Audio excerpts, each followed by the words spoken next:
At Parker, our purpose is simple. We want to make the world a better place by working more efficiently, by using more sustainable practices, by developing better technologies. We keep moving forward. With each new idea, innovation, and partnership, we're one step closer to fulfilling our purpose every single day. To find out more, visit parker.com/purpose. Parker, engineering your success. What's the easiest choice you can make? Window instead of middle seat? Picking a vendor who sends a great gift basket? Outsourcing business tasks you hate? What about selling with Shopify? Whether you're selling a little or a lot, Shopify helps you do your thing, however you cha-ching. Shopify is the global commerce platform that helps you sell at every stage of your business. From the launch your online shop stage to the first real-life store stage, all the way to the did we just hit a million orders stage. Shopify's there to help you grow. Whether you're selling scented soap or offering outdoor outfits, Shopify helps you sell. Wherever and whatever you're selling, Shopify's got you covered. Sign up for a $1 per month trial period at shopify.com/try. Go to shopify.com/try now to grow your business, no matter what stage you're in. Shopify.com/try. No music, no intro. Hashtag another episode of Saints Twitter podcast. The NFL draft is quickly approaching, less than a week away, and we had to get one of our favorite guests on, Mr. Greg Cosell. He's breaking down draft prospects with Ross Tucker. He's been doing that for years. He's doing podcasts with friend Duffy of the Eagles' Journey to the NFL Draft. This man has his own podcast that's dropping soon. We just wanted to congratulate you on that alone. Ryan and I have been huge fans with you for such a long time. So it's about damn time that you got your own podcast. The new Mr. Worldwide, no longer Pitbull, Greg Cosell. How you doing, sir? Doing great, guys. Thanks for having me. Thanks for being able to come on. So we'll just get right into it. And before we talk about this draft class, I just kind of want to go back a little bit and say that on a whole, last year's Saints draft class mostly seems at this point to be kind of underwhelming. We're not trying to write off any players, quickly. Players adjust, players get better in the league. But last year's draft class with that team, that was kind of like everyone knew was Drew's last year. That draft class really needed to elevate the team to get over the hump, and that just didn't happen. What were just your thoughts in last year's draft class with Ruiz at center? He played guard, Adam Troutman and Zach Bond, who didn't get much any playing time at all. I think it's always hard to define a draft class after 1 year. I think Ruiz will be a good player. I don't think there's any question about that. Then when you start with Troutman, that's hard to know based on last season where Breeze missed some time and then Hill played. So, I think I thought Troutman was a pretty good prospect. We'll see. Zach Bond didn't play very much simply because the fact that they played so much sub, he only played in the base. And, there were weeks he played 3 snaps. So he's another player whose tape I liked coming out of Wisconsin. I don't think we can give a final definitive judgment at this point on their draft class, just because they didn't seem to do a lot last year. I think Bond is a player I'm very anxious to see as he gets more snaps, and he will this year. Yeah. I agree. I just think that's going to be interesting because they have a big hole at linebacker next to DeMario, and I just want to see, what are their plans for him, because when they drafted him, they said, hey, we're kind of going to try him out at the Mike spot. He ended up being more of a Sam, and, they brought him in some little nickel snaps here and there. So I don't know. It'll be interesting. But I guess kind of moving on to this year's draft, one of the kind of debates Adam and I have been having the past couple of weeks on the podcast is cornerbacks, because the Saints have a big hole at cornerback with Janoris Jenkins gone. So, there's Caleb Fairley with, Penn State's are picking at 28. So Caleb Fairley with his back issues, sometimes some people think he could fall there. I like him, but I also like Greg Newsome is a guy. So we've been kind of going back and forth at that level. What are your views on those two players, Caleb Fairley and Greg Newsome? And is there a huge gap, in your opinion, between those two? Well, I think that if people are comfortable with Farley's back, he's not going to be there. The only way he would be there is if people are not comfortable with the fact that he's had 2 back surgeries. Yeah. He's a kid that hasn't played a lot of football. He certainly hasn't played a lot of football at corner because he was a high school quarterback. So he's an explosive athlete. I mean, he's a big athlete. He's powerful looking. I thought he played press man very, very well in 2019 at Virginia Tech. I thought he needed more work in zone coverage, because zone coverage, that requires a lot more coaching and a lot more reps, just because you have to understand a lot more about how receivers are aligned, what their splits mean, combination routes, when do you carry a receiver, when do you pass on a receiver. There's much more you have to understand mentally. You've got to play with your eyes better. Man is different. Man is you got him. And man, I thought he was a very good press man corner, and he'll theoretically just get better as he gets more experience, but he has all the traits you would look for in a corner, particularly for a team that plays a lot of man coverage. So as I said, really his medical will dictate where he goes in the draft. If he was a clean prospect with no medical issue, he'd be a top 12 pick, but he may not be. Newsome is a little different cat. He's at 190 pounds. He's a little high cut, a little long-legged, very smooth, very fluid. Played a lot of press, played a lot of off, has a lot of experience. The one issue I would say with him, and he'll have to fight through this, you can do this in college, but you can't in the NFL. He tended to be handsy and grabby through routes. So a receiver would get to the top of his route stem, and Newsome would grab him. And they didn't call that in college football. So that's something he's going to have to work through. It might seem like it's an easy thing to work through. You don't know that. But he's certainly very smooth, very fluid. I wouldn't call him twitchy, but I think he's a good prospect.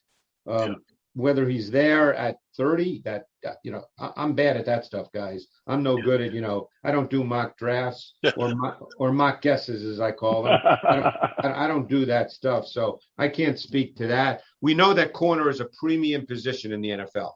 Yeah. So if corners start coming off the board, all of a sudden 4 corners are off the board of the top 15 picks. Who knows? Maybe there's, as they say, a run on corners, but who knows? Yeah, I mean, I know Sean Payton has said a few days ago that cornerback is a must-have position to fill this offseason. Oh, well, it's a must-have in the NFL. Yeah, but usually when he says must, that means they're willing to trade up. They're willing to do whatever it means to. Well, maybe they will. I mean, because right now they got Lattimore, who's obviously a good player. Yeah. And I guess if the season opened today on the outside, it would probably be Patrick Robinson, right? Yes. Yep. Yeah, sure would. Boy, he's been in the league a long time. Since 2010. I mean, God. 11 years. First round pick. And I mean, the guy's had a great career. I mean, if you can play this long, guy's had a hell of a career. Absolutely. Yes. One of the positions that we have been, both Ryan and I have been begging the Saints to address in the first round the last 2 years, as Drew Brees' career wind down is wide receiver, is the theory of giving your quarterback as many weapons as possible, just because it seems like the league, it's easier to have an elite elite offense, and that sustains longer potentially than an elite defense. One of my favorite players in the entire draft is Kadarius Toney, and he's one of my dream picks at 28. But like Ryan's pointed out, Kadarius Toney would have been a great player in the Saints offense with Drew Brees at the helm. Timing, whatever. He's not the quarterback anymore. We don't really know, assuming Jameis is a starter, we don't really know what the Saints offense is going to look like because it's always been Drew Brees based.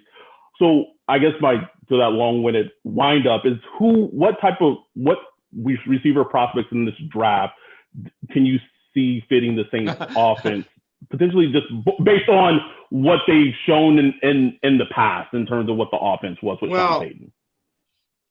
Obviously, because we don't know who the starting quarterback will be. The offense there'll be different parts of the playbook in this offense, whether it's Winston or Hill. So obviously all really good offensive coaches have a big playbook and they have different parts of it that they focus on. There'll be different parts focused on with Winston or Hill. I think Tony theoretically fits any offense. He's a slot movement motion receiver. He lined up in the backfield at times at Florida. He lined up outside at times. We know that Sean Payton is an expansive thinker. He's not a box thinker. He would never, if Tony was the guy, he would never draft him just to say, well, he's going to line up in the slot and that's it. That's not the way Sean thinks. So Tony would be clearly a multi-position receiver. He's very good in the slot, running a lot of those slot routes because his stop and start quickness is phenomenal. That's his thing. I thought he improved dramatically as the year progressed. He's another guy without a lot of experience at the receiver position. He was a high school quarterback, as we mentioned with Farley, and he didn't really play full-time receiver until this year. So I thought he improved. I thought he started to show more confidence running vertical routes because he has good speed. So I think he's a very good prospect. There's no question, I think, that the Saints would love to get a receiver that they feel good about. We know Michael Thomas is great. After that, do you guys feel comfortable with what you would line up with? It's just bare, man. There's Traquan, there's Marquez Callaway, and then there's Deontay Harris. Right. It's kind of bare. Right. So, you got to line up with someone. I think Callaway's interesting. I did him coming out of Tennessee, and I actually thought he was interesting. I'm not sitting here telling you that he's going to be a big-time wideout, but I thought he was an interesting prospect with size, speed, somewhat straight line. He's got a firm body, a little dense body, but, he doesn't have the loose hips, but, that's the kind of receiver he is. But I would think they would like to address that position. Yeah, absolutely. Another wide receiver that I kind of got put on recently because Tony Pauline, who has, historically been pretty well connected as far as knowing who the Saints are interested in, he's linked them to Dwayne Eskridge. Have you watched him at all, Dwayne Eskridge? What were your views on him? I like Dwayne Eskridge. I like Dwayne Eskridge a lot. Me too. It's funny. I watched him and I texted Ryan and I was like, I am getting like major Deshaun Jackson light vibes from him just playing. Yeah, he's not as explosive, but similar. It's funny you mention that because I made the note when I watched him that he's not as explosive and sudden as Tyreek Hill, but he can be deployed much the same way. Another guy you can move around. Now in college, and he played at Western, so it obviously was not a Power 5 school, but he ran a ton of glance routes, ton of in breakers where he caught the ball and ran away from the defense. Now, you can't sit here and say that's going to happen in the NFL because it probably won't. But the point is the kid can run. So it doesn't, we can debate whether he's going to run away from NFL players. He can run. I liked his tape a lot. I thought he was explosive. He's got a solid frame. He's got vertical ability. He's really good run after catch. I think that his skill set and traits fit very well in today's NFL. You can use him in the jet sweep game, the orbit reverse game, the multiple wide receiver screen game. I think he's a really strong prospect. I think he fits that mold. There's a lot of receivers like that in this draft, kind of the smaller receivers who back in the day, people would either have just said, hey, they're slots, or they would have said they're gimmicks. In today's NFL, they're not gimmicks and they're not just slots, because the game has evolved and changed. So these receivers now are regular parts of offense because of the increased use of motion, the increased formation variation. So these guys are not gimmicks. Eskridge, Tony fits that role. Elijah Moore fits that. Rondell Moore fits that. Amari Rodgers fits that. There's a lot of receivers like that in this draft. There's tons. We could. I feel like we could talk about receivers all day because it's one of my there's a lot favorite of positions to scout. One of the players we had Scott Wright, formerly of Draft Countdown. He came on right before kind of draft season started picking up, and we just put him on the spot and said, "Give us a player that the Saints made." Well, draft don't at ask 28. me that because I'm not going to answer it. Oh no, I'm not. The player he gave was Jalen Phillips. Before Scott talked, before Scott mentioned him, I had not seen a single snap of Jalen Phillips. I went and I watched him and just put on, I believe it was the Virginia Tech game, and just was, obviously, there's the medical issues. He retired from football. There's a lot of questions off the field that needs to be answered. But just based on his film, what he put out last year, I feel like he's one of the best edges in the draft, just in terms of his play. I would agree with you. I mean, if he was a clean player, he'd be a top 12 pick. Yes. I think he's the best. To me, he's the most explosive and best 4-3 D end in this draft. Yes. I mean, that's what he is to me. I think he has every trait that you want. I mean, he's got size, length, athleticism, suddenness, explosiveness, flexibility, power, balance. He's competitive. You got to remember, this kid came out of California. He was the top-rated D end of the nation. He was a 5-star recruit. We know he's had some issues. The medical, I believe he had his first concussion when he was 10 years old. Not a good sign. But he obviously played every game this year. He's got everything you want. If you're a 4-3 team looking for that quintessential D end, he's your guy. I mean, I thought he was the best pure 4-3 D end prospect in this draft class. I'm glad to hear my eyes don't lie.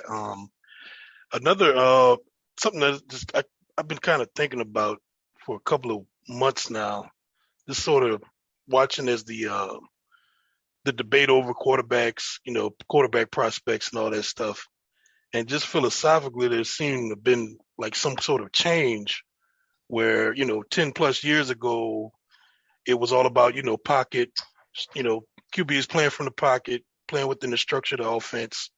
But now everybody seems to want, can he play out of structure? Can he play off balance? Can he be creative when the play breaks down and all that stuff? Is that something you've seen like coaches want now? Has that changed? I'm like, why would that change? I know Mahomes and Deshaun Watson and Josh Allen and all those guys, like they're super creative, but I still think the quarterback position is like a pocket position at the end of the day, Well, you've hit on the big philosophical discussion. It's a philosophical discussion. The game is, we could talk about this for an hour. You could probably write a paper about it. When all's said and done, how is the game taught and coached? Every quarterback is a system quarterback because that's how it's coached. So every coach wants the system to be run. Now, there's many elements to running the system. There's, if we're simplifying it, there's the pre-snap phase and the post-snap phase. It's very hard for a young quarterback to come into the league and be proficient in the pre-snap phase because the pre-snap phase requires you to understand in great detail your own offense and the opposing defense. So it's very difficult for a young quarterback, inexperienced in the NFL, to understand that. To be a pure pocket quarterback, you must be able to win in the pre-snap phase. In other words, the pre-snap phase has to give you the answers to the test if you're just a pure pocket player. And then you need functional knowledge of the defense. And by that, I mean, you need to know based on the play call and what you see defensively, which defensive players are critical for you to understand their movements. Because no offensive coach is going to tell you need to know what all 11 defensive players are doing, because that's too much information. It clutters your brain. You wouldn't be able to function, and it's not necessary. So if you're going to be a pure pocket player, you need to have the answers to the test essentially before the ball snapped, at the very latest on your first step into your drop. Because if there's too many gray areas if there's any gray area as you're dropping back, then you'll be surprised by things and you won't be able to play within the structure and timing of the offense. And that's where quarterbacks start to move. So you can look at the greatest of all time, Tom Brady. He wins before the snap of the ball. Very rarely do we see him have to waste plays because the defense has tactically won. Yeah. But that's rarely going to happen, rarely with a first-year quarterback. So what does that mean? Does that mean now that you have to have some off-script ability? That's the big debate. Is that now essential to play the position in the league because defenses have gotten so good tactically that they're going to win at times. At times, depends on the game, depends on the opponent, depends on the game, depends on a lot of things, but they're going to win at times tactically within the structure of the play call. And then what happens with the quarterback? Now, the flip side of that, guys, is this. Quarterbacks that tend to move a lot, they will move prematurely. Deshaun Watson is a prime example of that. Now, we're not saying he's not a good quarterback. That's not the point I'm trying to make. But he will move prematurely, and he will break down his own structure of the offense, of the play design. Now, he may make an unbelievable play, and we all say, wow, but he doesn't always do that. And then what's the balance?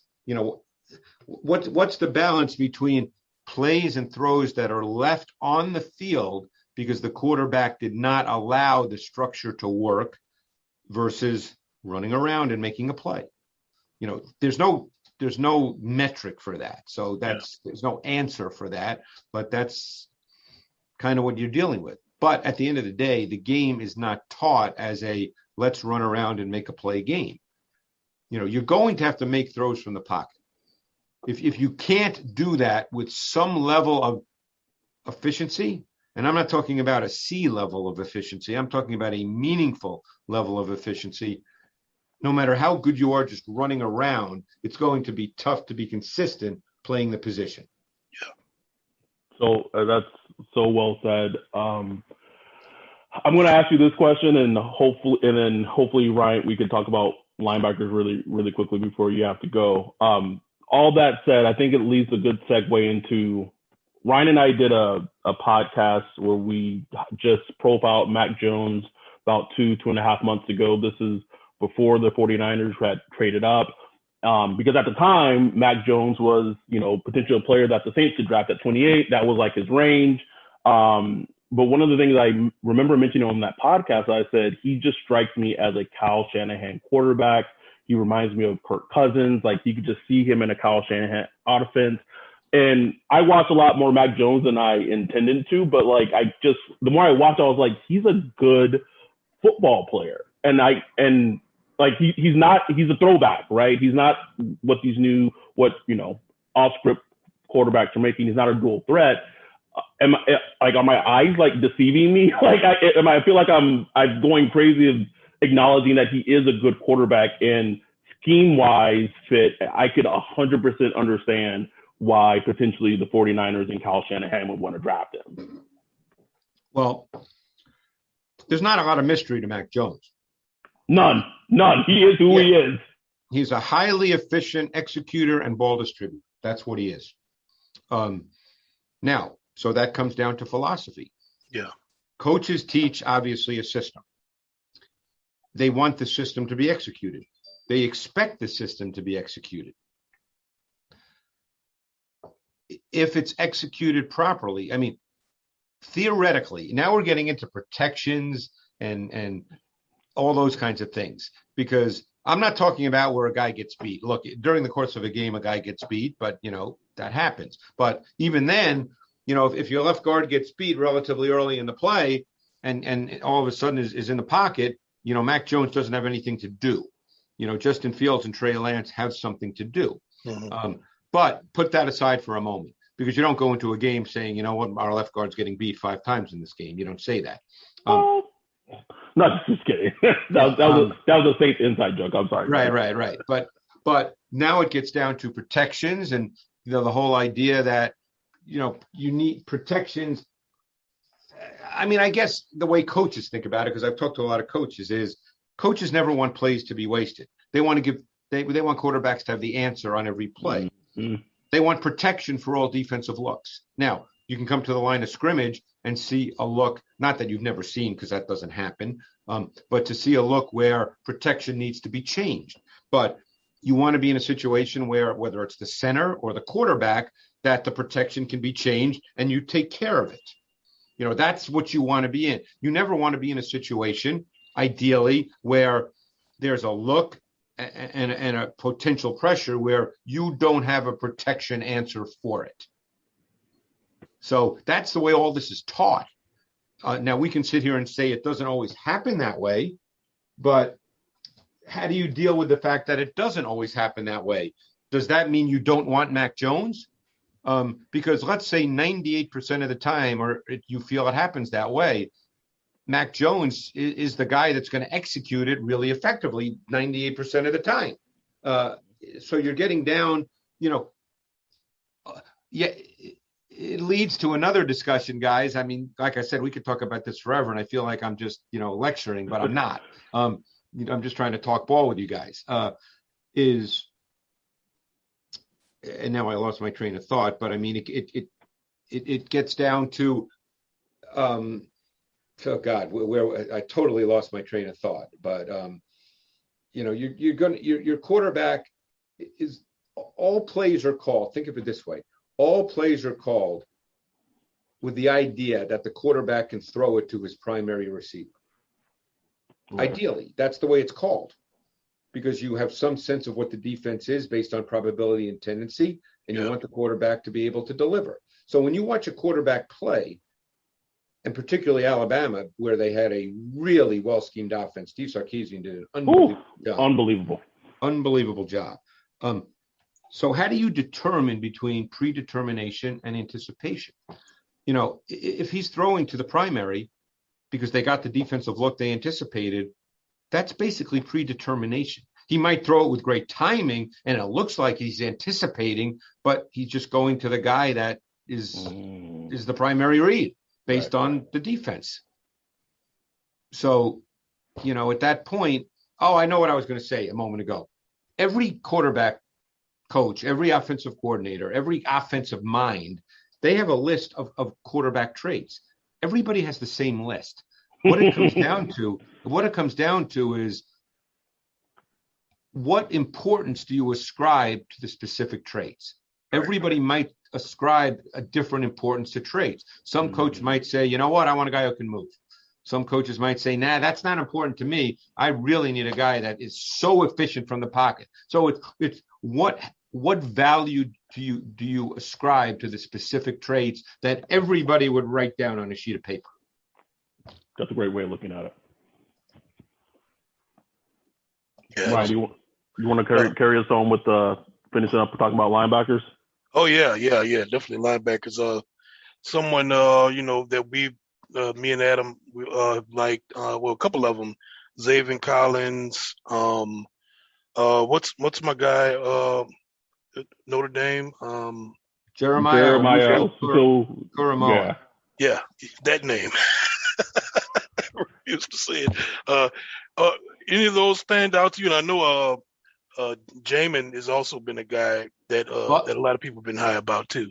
Yeah, I loved his tape. I watched him about 7 weeks ago and loved him, and then all of a sudden everybody said, he's moving up draft boards, all that BS. I love Jamin Davis. I'm not saying he's, should go in the top 10 or anything like that, but I think in today's NFL, he's over 6'3", weighed 234. His measurables were phenomenal. His tape was really good. He's an athlete, I think. And again, it may not happen week one in the NFL because you never know, but I think he is your classic 3-down linebacker in today's NFL. And, we'll see where he goes, but I really like him. See, I think he's a totally different player than Owusu-Koramoah. And believe me, that kid he's shot out of a cannon. That kid is super, super explosive. He weighed 221 in his pro day. I don't think he's a stacked player. Maybe I'm wrong. I almost saw him as a safety, but I think that he's probably a linebacker, but I think his traits are more safety-ish, to be honest with you. He's very good he's in very coverage. good in cover, and they used him that way. They used him he lined up over slot wideouts. He matched up to tight ends. Yep. I think he's got safety traits. So we'll see how teams see him. That's hard to know. He'll be in the eye of the beholder, but there's no question he's dynamic as all get out. And then I heard you talking about, I believe it was on the Ross Tucker podcast, with Xavier Collins and the medical recheck. I love Xavier Collins' tape. He reminded me of kind of like Anthony Barr-like when I watched them. But to hear that he's bulked up to 270, and it's like, okay, so what position are you trying to play? I don't know what to make of Xavier Collins at this point. Yeah, I know 270 was high to me too. I just don't know. I don't know if he wanted to be that. If he said, "Hey, I'm going to gain this weight." I thought based on tape, he was one of the best linebacker prospects in the draft class. He was more, believe it or not, at his weight, which at his pro day was 259. He was actually more of an athletic finesse player than a physical player. I thought he was a really good athlete. Not twitchy. I mean, guys 260 are not twitchy, but he was fluid. He was smooth. He could play in space. I thought there were some pass rush traits that were there to be developed. I don't know I'm not sure what he is at 270. I'm not sure how to deal with that. Because you start getting, 270, you start getting into D-line mode. So I don't know. I really can't answer that now. And I don't know if that was intentional for him or, if he just spent a lot of time at McDonald's. I don't know. Yeah, I mean, I had to go back and look. I was like, how big was Von Johnson? You remember who played for the Saints? Oh, yeah. That was the great linebacker group with the 3-4, Sam Mills, right. Von Johnson, Swilling. Yeah, he used to be one of my favorite players when I was young, just because of how he looked. He looked like he was just like a superhero or something. And Ricky Jackson, I was trying to think of the last. And Ricky Jackson. Yeah. But even like Von Johnson was like 245 or something. I was like 270. What is that? Like that? Is that like an edge, like a joker? I mean, I don't know. The guy you start to think about, and he had a couple of really good years, and then he had some really good years in Baltimore, went to New England, and it didn't work, was Adelius Thomas. Think about that one. Forgot all about Adelius.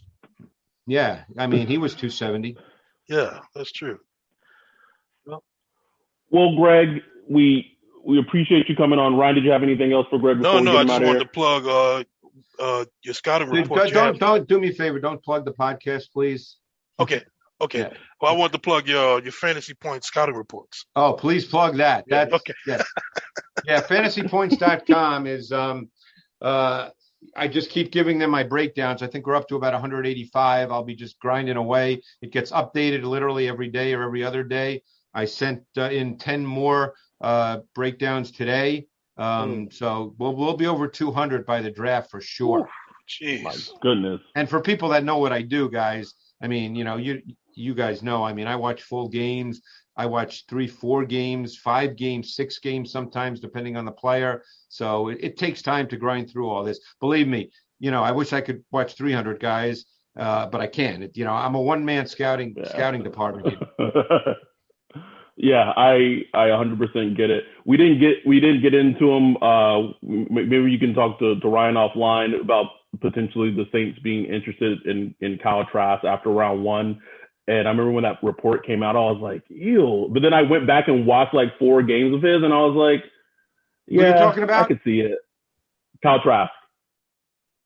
Say that. Kyle Trask from Florida. Oh, Kyle Trask. Yes.